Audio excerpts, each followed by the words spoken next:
On this episode of Survive and Thrive 8791, I welcome Doug Schutz to the Buck and Honey's remote studios. Doug shares his story of resilience after a life-changing hunting accident on November 5th, 2016 that left him paralyzed. Despite the challenges, Doug has built a meaningful life through hard work, a positive mindset, and the support of family, friends, and community. This will be a good one. Here we go. Good morning, good afternoon, good evening. What is up wherever you are or whatever you are doing? I hope you're having a great day. Welcome to another episode of Survive and Thrive 8791. I'm your host, Coach Decora. We are in the Buck and Honey's remote studios, recording in Lodi, Wisconsin, just 36 minutes north of our great capital city, Madison, Wisconsin. You can follow the podcast on Spotify, Apple Music, iHeartRadio, and YouTube at Survive and Thrive 8791.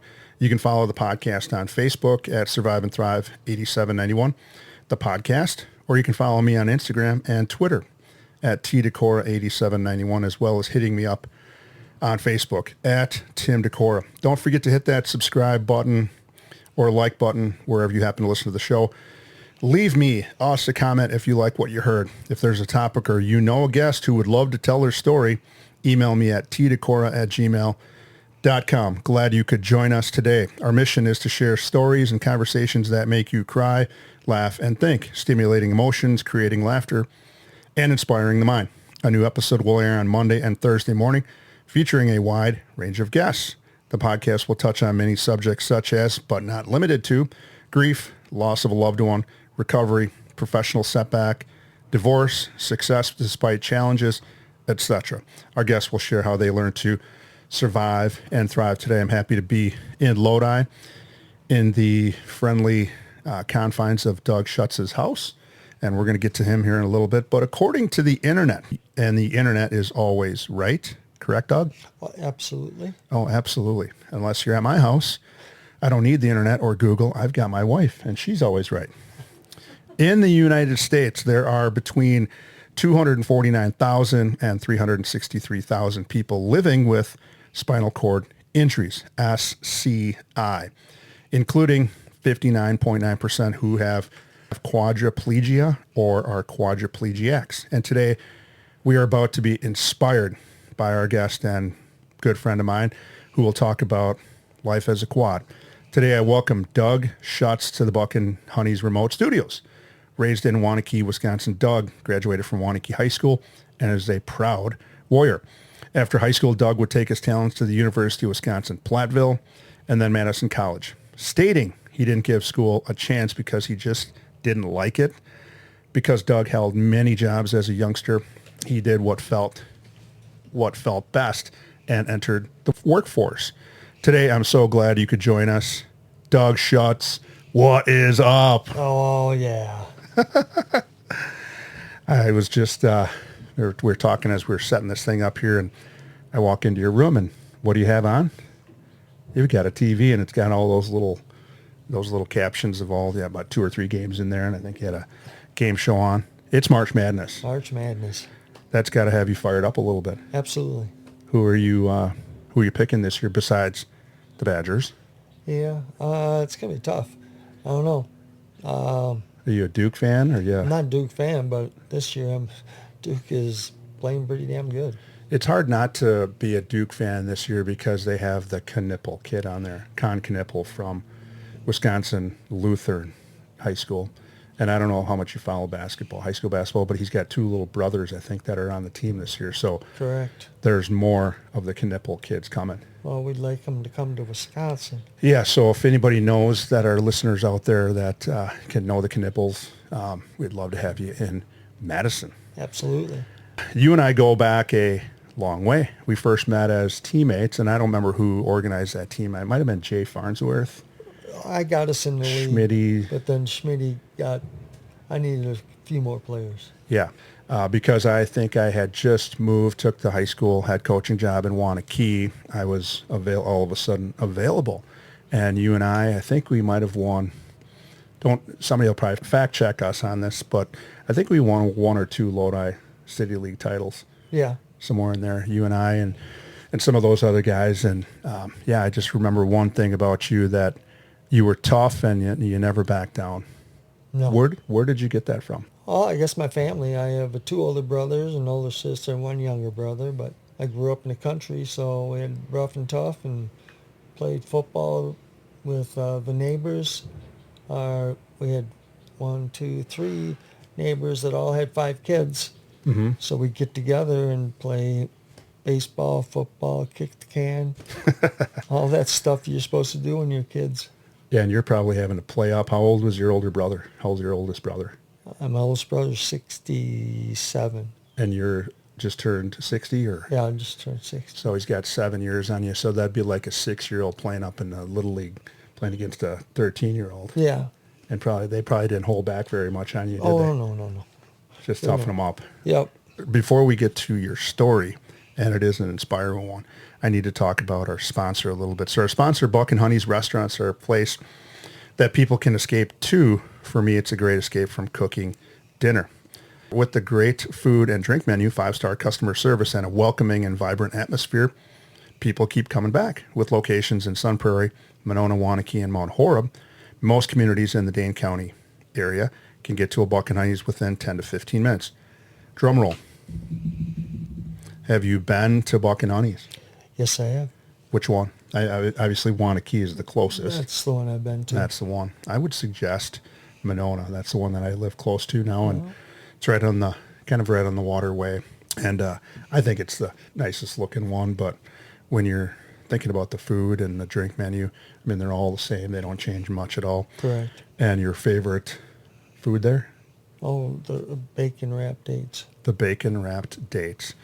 If you go, or the next time you go back, try the Bomber Special Pizza. This is going to date me a little bit, but I've been eating that since about the mid-'80s. Yeah? Yeah, back in Wisconsin Dells. The owner, Tom Anderson, is from the Dells, where I'm from, and his dad used to own a restaurant there, and I think he passed down the recipes and whatnot. So Sure. Bomber's Special Pizza. All right. On the podcast, our guests will follow the format for sharing their story like this. In segment 1, we talk about what was it like. So we'll hear from Doug and how he grew up, and you kind of got a little sneak peek into that. What happened? And in segment 2, we continue to talk about what happened and then get into what it's like now. And we discuss Doug's 5 suggestions for thriving. All right, segment 1. What was it like before your accident? You grew up in Wanakee, a community just north of Madison, Wisconsin. You already talked a little bit about your siblings. Tell us about your parents. My parents were from Loganville, Wisconsin. My dad was, and my mom was from Plain, Wisconsin. They moved, both farm communities, and they both lived on a farm. My dad moved to Stoughton, lived with somebody, Swin was his first name, and started working at Oscar Mayer's in a print shop. Okay. So then my mom came down with him, and she was a nurse. Okay. So they moved to Madison, bought a house. They actually bought a house and a lot next to him because his dad was an entrepreneur. He had a vegetable garden. He grew and he sold vegetables and stuff. Okay. And then in the winter, they had an ice skating rink there. So it was kind of like the little get-together for there. I lived there for 5 years, but I remember a lot in Madison off of Mandrake Road. Okay. And then you guys moved out to Bought Wanakee at some point? Yep. And, grew up on Schumacher Road, Schumacher and Lubbock, yeah. just outside there. So we went out there after I was 5 and started going to Wanakee, and we had a 5-acre farmette, and kind of raised a bunch of different animals for food and to sell: chickens, ducks, geese. We did have some pigs around for ourselves, and we did at one time have a beef cow. Okay. And then when I got to be in high school, I wanted to start getting into sheep. I got into ag, so I got sheep. So I raised sheep for 40 years. 40 years. 40 years I raised sheep. As a youngster, did you, whenever I hear kids talking about raising sheep. Did you ever go to any of the local fairs and Well, yeah, I showed and, him it. Yeah, 4-H Yep, or 4-H. FFA? 4-H and then FFA, yep. And then did that. And then got to high school. I had my high school career there. And You have a family of your own, an I amazing wife who is our quasi-engineer here behind the camera a little bit Yes. today, and 3 dynamite kids. Let's talk about them. So your wife, Karen. Karen, I knew her for a while after high school. I knew who she was and went to same parties and stuff like that. And then we hooked up in 87. 87. That's a good year. We got married in 88. That was a pretty solid year too, 88. Yep. Been happily ever after so far. So much, yeah. I mean, it's got its ups and downs. That's life. That's a marriage. Mm-hmm. Got to work through it. You Got to work through it. And your dynamite kids started with the oldest and go down. Douglas. Douglas is a good kid. Works hard. He had a good high school career wrestling. Mm-hmm. Took 5th at state. He only wrestled 4 years. I thought that was a great accomplishment. Oh, yeah. Some of these kids wrestle all their lives and never get there. Yeah. So he did it in 4 years. He is now working for Faro Heating, and Oh, yeah. Okay. he installs heating and cooling stuff. Sure. Runs his own crew. He's been there for 10 years. He's got a great work ethic. Got a great partner. Yeah. His partner has 2 children. Okay. They own a house together. I think they're good. I mean, they get along. They love each other. So All right. That's son number 1. Son number 2. son number 2 is a little different. They all are. Yeah, he's a little whatever. He does what he wants and Free spirit. free spirit. He's can't tell him to do anything because he's going to do the opposite. Good kid, works hard, and in the 2nd year of a journeyman, right? Pretty sure Okay. he's going to be a steam fitter. Steam fitter. Steam fitter. That's a specific or specific job. Specific job. He'll be making some bucks when he's done. Put you guys in a nice nursing home someday. I hope so. And then your youngest Gretchen. daughter. Yeah. Squirrel. Grutter. Squirrel. Sounds like somebody I know. Yeah, that's her. Squirrel. Can't sit still. She can't sit still. She's always on the go. She had to keep up to her brothers. Yeah. And or her dad. Her brothers, more or less. Apple doesn't I fall. pushed. She just took advantage of it. That's good. Yeah, so she went to Loras College, had a great career there, ended up being Female Athlete of the Year when she, that was 2017. Like recent. Yeah. Yeah, Athlete of the Year, female. Yeah. So- Loras College on the other side of the Mississippi. Great college, nice little town. And she is now working over at Spring Windows, not with her mom, but I mean, her mom works there too. So she's in accounting. Okay. She's got a nice boyfriend, and Yeah. we're all good. We're all good.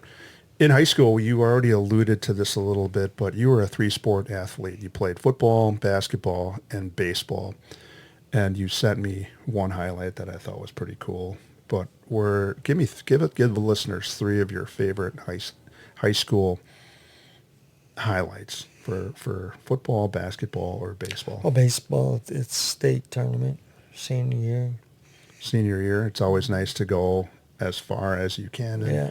And even if you don't win the championship, it's always nice to get to the state tournament. Oh, absolutely. It was incredible.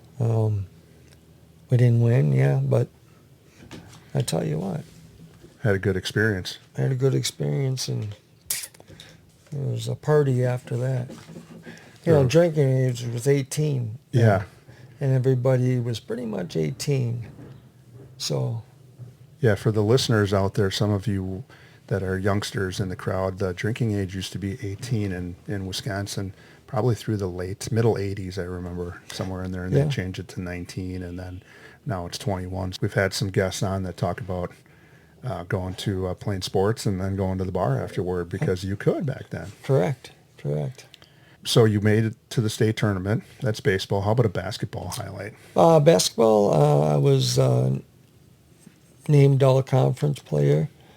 And actually, my head coach nominated me for all-state my senior year. So I was pretty excited about that. It's pretty good. And football. Football, I just played my senior year, and I didn't drop a pass. So I didn't get targeted a ton, but my average catch yardage, I think, was 15 yards to catch. So I think the cool thing about Wanakee is, and it still exists to this day, is that kids that just want to be a part of a winning program, and they were winning back then with Coach Quinn, correct. just want to be involved, and he was taking, whoever wanted to be a part of it. Oh, yeah. Well, I mean, when I graduated, I weighed 135 pounds, so I didn't think I should play when I was a sophomore or junior. I was pretty small. And then you started filling out a little bit. Yeah, when my senior year, I started growing, and yeah. After high school, you would give college a try, and you stated in some of the information that you sent me that you just didn't give it a chance. And I know for some former students of mine, colleges, they're meant for working. And I think because of what you did in high school, where you mentioned that you just held all kinds of different jobs, making a little bit of money. Yep. Where did you work over the years? Well, I worked in a tobacco field. I made hay. I worked on farms during the summer. So I have that. I did help out. I worked for a carpet by Warmco at one point. Laid carpet, learned how to do that. So, and then after college, I went to, my first job was an innkeeper. I worked there, and then I went to Marshall Erdman's. I worked there for 8 years. Got tired of the guys that were there. They weren't working like they should. Mm-hmm. So I left there, and I went to Northwest Lumberyard for a year. Then I went to Hillebrand's for another 8 years. And then I went to FPS, Food Processing Systems. I was there for 21 years. What I fondly remember about you is that you were a guy that just couldn't sit still. Always had to keep moving. Besides work, what were some of the things that kept you on the move outside of the workday? Well, I started my own lawn business. I did that, and then my sheep. So I had a full-time job with that. And the lawn business, I had 11 accounts of my own, and then I got into mowing for the realty companies when we had all those foreclosures. Yep. So I was doing 21 yards, I think. Really? That year and a half. It's crazy. But yeah, I had that, so I did that, and then I ran around with all the kids, coached kids, in all the sports, so then tried to do as much as I could. And couldn't sit still. No, couldn't sit still. 9 years ago, you were working at FPS. That was your most recent job that you had. Correct. FPS right here in Lodi, Wisconsin is Food Processing Systems. Because you love the outdoors, just like so we're going to kind of get into the what happened here a little bit. All right. Just like any other year, you get ready for the hunting season. And this hunting season of 2016 would be the one that would change your life forever. Yes. I want you to, because I know, and the reason that I'm here is because I think that you telling your story and what happened, will remind some of the listeners that know who you are, will kind of remind them of what happened.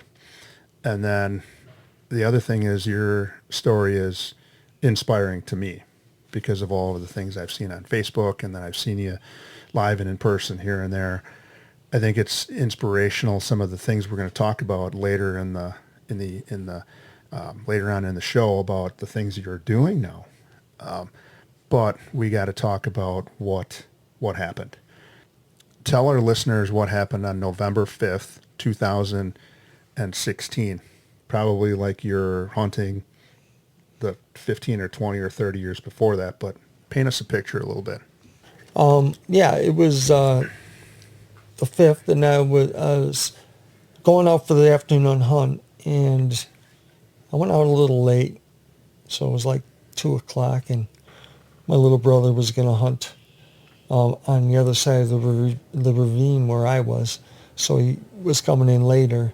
So I got going to my tree stand, and I basically got up and stand in my tree stand, took my backpack off, and next thing I knew, I was on the ground. I woke up, and I yelled to my little brother, and he came rolling down the hill. I said, "Call 911, I'm down." So he calls 911. Did he know the extent of the injury at that time? No, I tried to have him move me. He goes, "I ain't touching you." It's crazy. There was some damage done. Damage done there. Yeah, I broke both my wrists, 2 ribs on my right side. That's why I lean. They never felt. So I'm a C6, C7 incomplete. So I have different functions, different level. You know. So your brother calls 911 about, where were you? Just up by, just south of La Crosse? Soldiers Grove.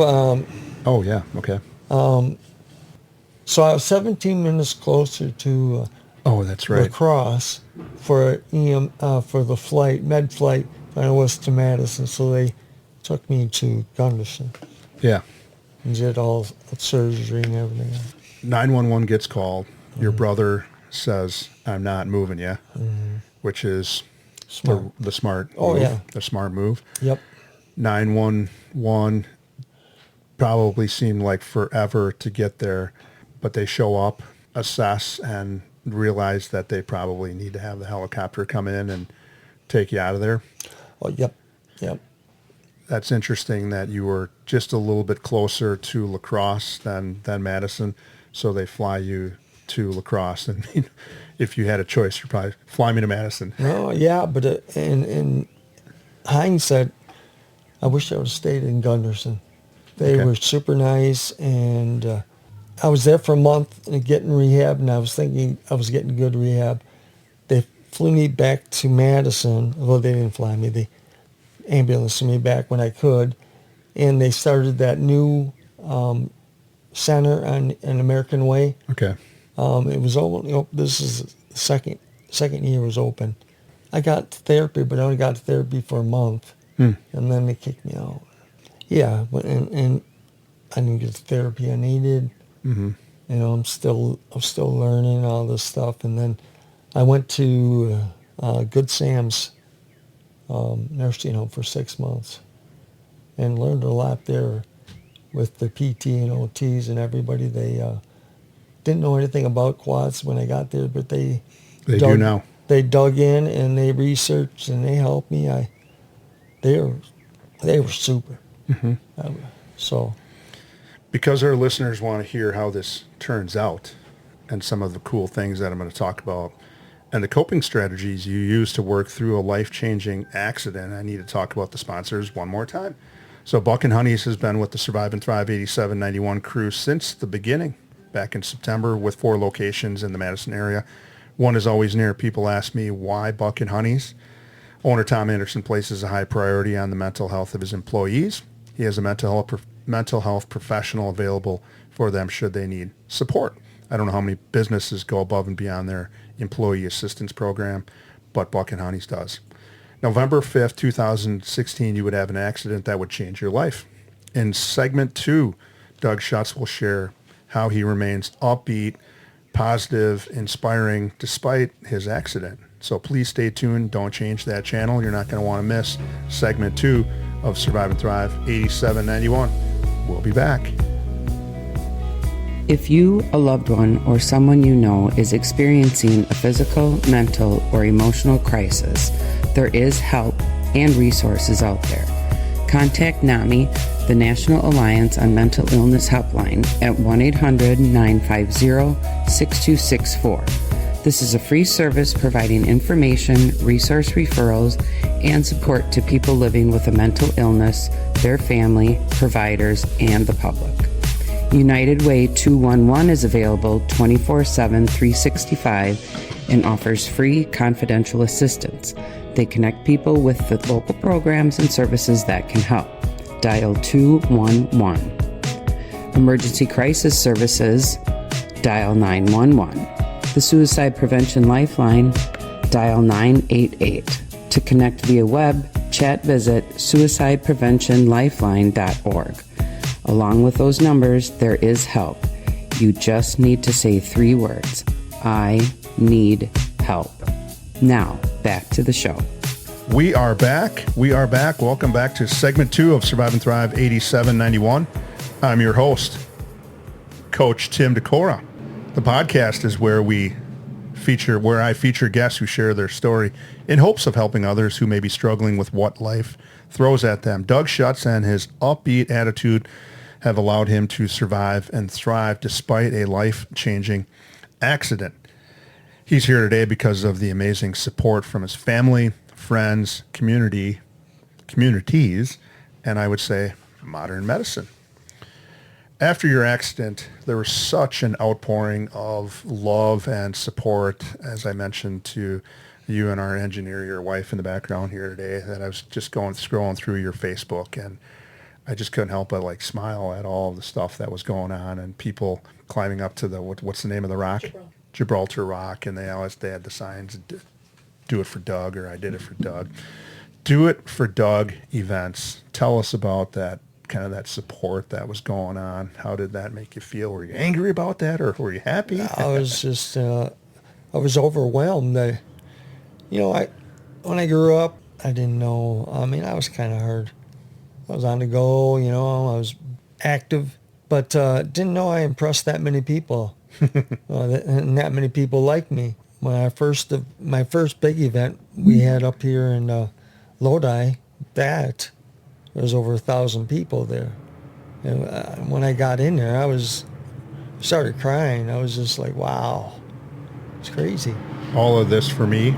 All this for me, and then they did the Gibraltar Rock and made shirts up, and when they did that for the other one too, and then I had another one in Wanakee. So support's pretty good. I mean, both my communities came out and helped me out a lot.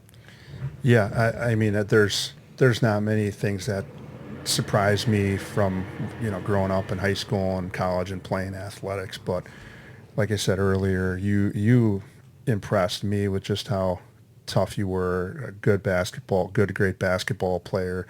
And for me personally, I loved playing with you. I mean, it was fun, and I think we had a good time. We both wanted to win. Oh, absolutely. in the worst way, and that probably rubbed people. I know some of the things I did rubbed people the wrong way, and you were probably just like me. But oh my God, yeah. In the end, we always had a good time, and probably found a little tavern or saloon on the way out of town and grabbed a couple of adult beverages. Yes. So yeah, just looking at those Facebook posts, and I was just, I was overwhelmed, and then smiling, and probably took part in a couple of those things. But just to see the different folks that chimed in during end of 2016, 2017 was amazing.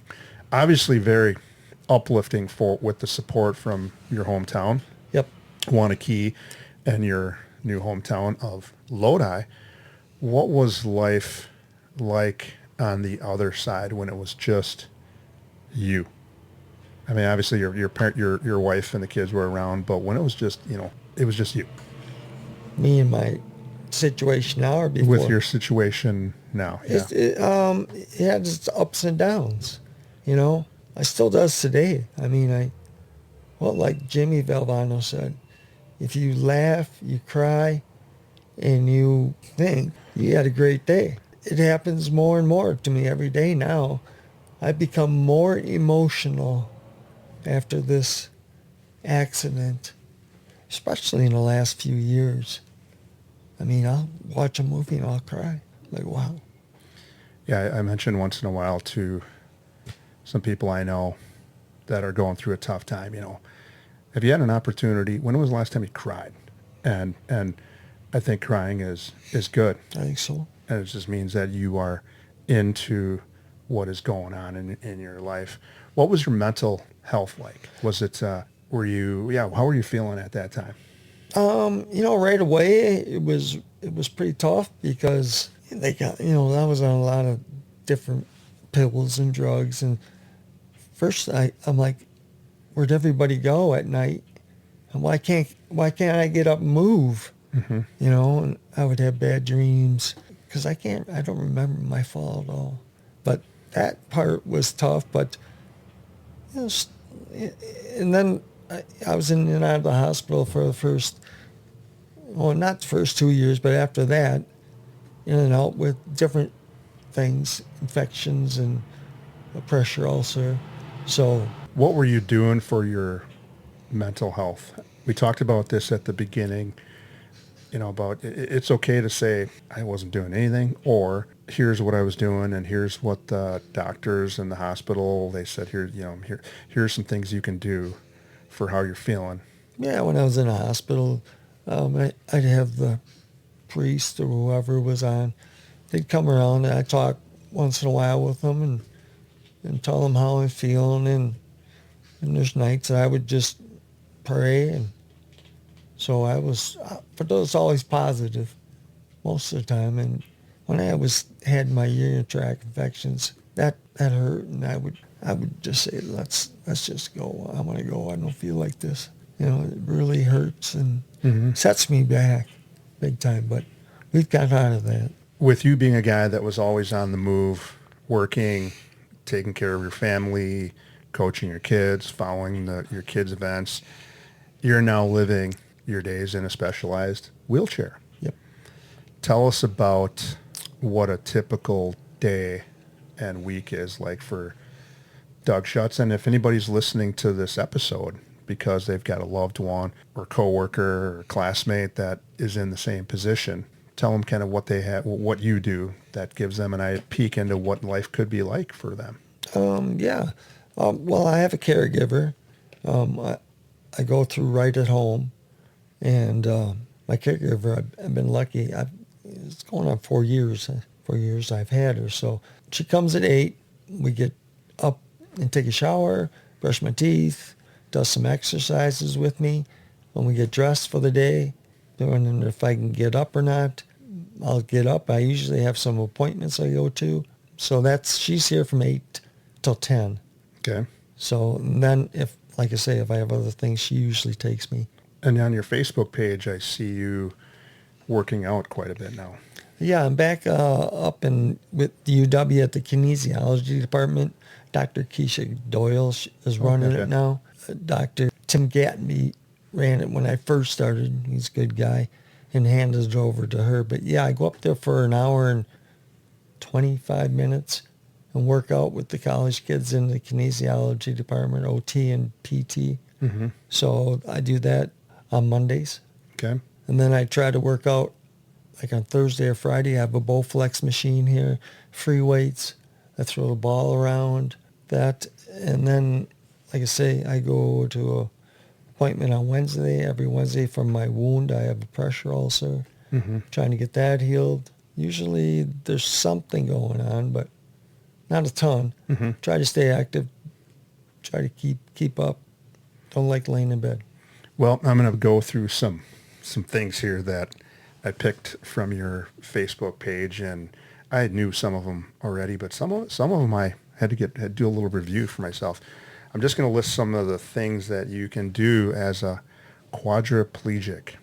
And the reason that I think you can do them as a quadriplegic is because Dougie does them or has done them. First of all, the thing that I love the most about is that smile. Not even 2 weeks after your accident. So it was November 5th, 2016, and a lot of those posts are timestamped. And I can see you smiling. I can't speak honestly because I don't know what it's like, but if I were in that predicament, I would be probably angry, a little bit bitter. You had a huge smile on your face in almost all of those pictures. You and I ran into in 2017. I just had that pop up on my memories, of you and I at the Badger basketball game. And you were in the hallway.